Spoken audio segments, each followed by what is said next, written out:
Tahukah Anda, siapa sosok di balik besarnya brand smartphone Oppo dan Vivo? Tuan Yongping lah orangnya. Penasaran dengan kisah suksesnya? Oppo dan Vivo merupakan dua nama besar yang ikut andil dalam kesuksesan industri ponsel China. Di balik dua perusahaan tersebut, terdapat nama Tuan Yongping, yang merupakan pendiri sekaligus bos besar BBK Electronics Corporation, perusahaan elektronik raksasa asal Dongguan, China. Industri smartphone China belakangan tengah naik daun dan tumbuh secara besar-besaran. Di balik kesuksesan tersebut, ada nama Tuan Yongping yang merupakan salah satu sosok pentingnya. Tuan sering disebut sebagai godfather di industri smartphone China karena mengembangkan dua merek yaitu Oppo dan Vivo. Dua smartphone tersebut kemudian berkembang sebagai pemain besar di industrinya, bersaing dengan sejumlah nama besar yang sudah ada sebelumnya seperti Samsung, Apple, Huawei. Pria yang berusia 58 tahun ini juga dikenal sebagai investor awal Pinduoduo yang merupakan perusahaan e-commerce terbesar ketiga di China. Saat ini, kekayaan Tuan diperkirakan telah mencapai 10 miliar yuan atau sekitar 20,7 triliun rupiah. Tuan lahir pada bulan Maret 1961 di lingkungan keluarga yang sederhana asal Nanchang, China Tenggara. Zhejiang University merupakan kampus pilihannya untuk ia belajar wireless electronics engineering. Kemudian ia melanjutkan studinya di Renmin University of China dan mendapat gelar master di bidang ekonomi pada tahun 1989.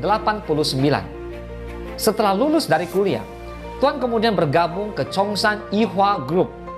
Ia sukses mengubah bisnis yang nyaris tutup tersebut menjadi bisnis yang menguntungkan. Tuan menjadi CEO di divisi khusus konsol game bernama Subor Electronics Industry Corporation.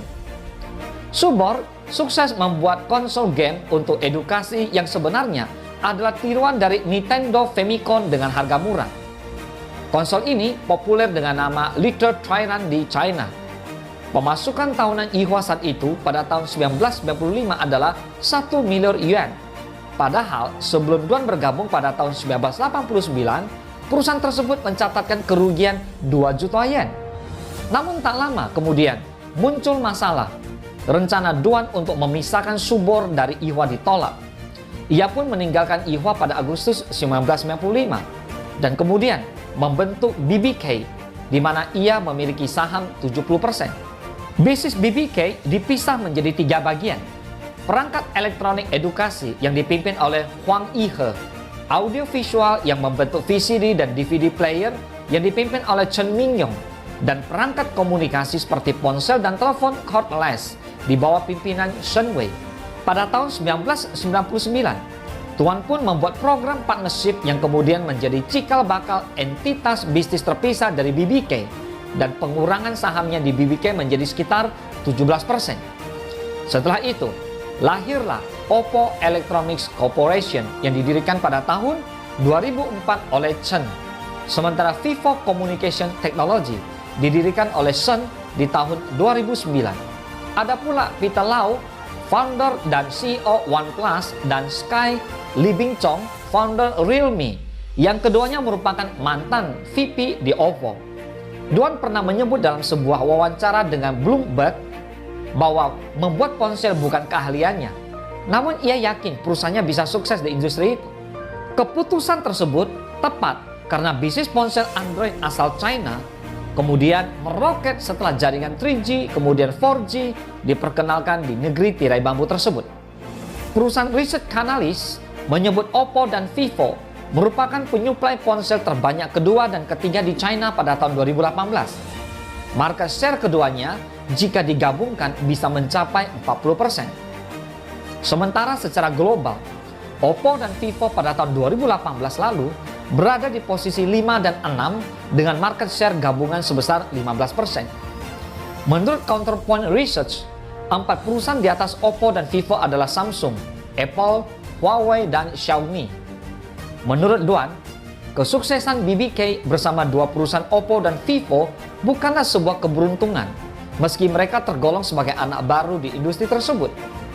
Kunci kesuksesannya adalah melakukan pemilihan partner serta penyuplai komponen yang sesuai, membangun reputasi yang hebat, melakukan perubahan jika terdapat suatu kesalahan, dan yang terakhir adalah integritas serta kejujuran.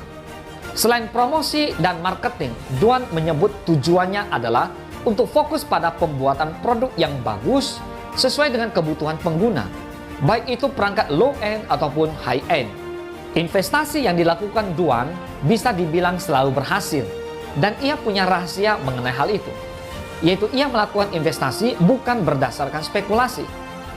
Duan dan istrinya, Li Xin, juga mendirikan Yayasan Enlight. Yayasan ini dikelola oleh keluarga mereka yang bertujuan untuk memberi beasiswa kepada para sarjana dan mahasiswa di China. Dengan dukungan yayasan ini, para calon mahasiswa akan memperoleh beasiswa sarjana di School of Engineering di Stanford University, Palo Alto, California. Belajar dari kisah hidup seorang Duan Yongping, kesuksesan bukanlah benteng yang sulit untuk diterobos.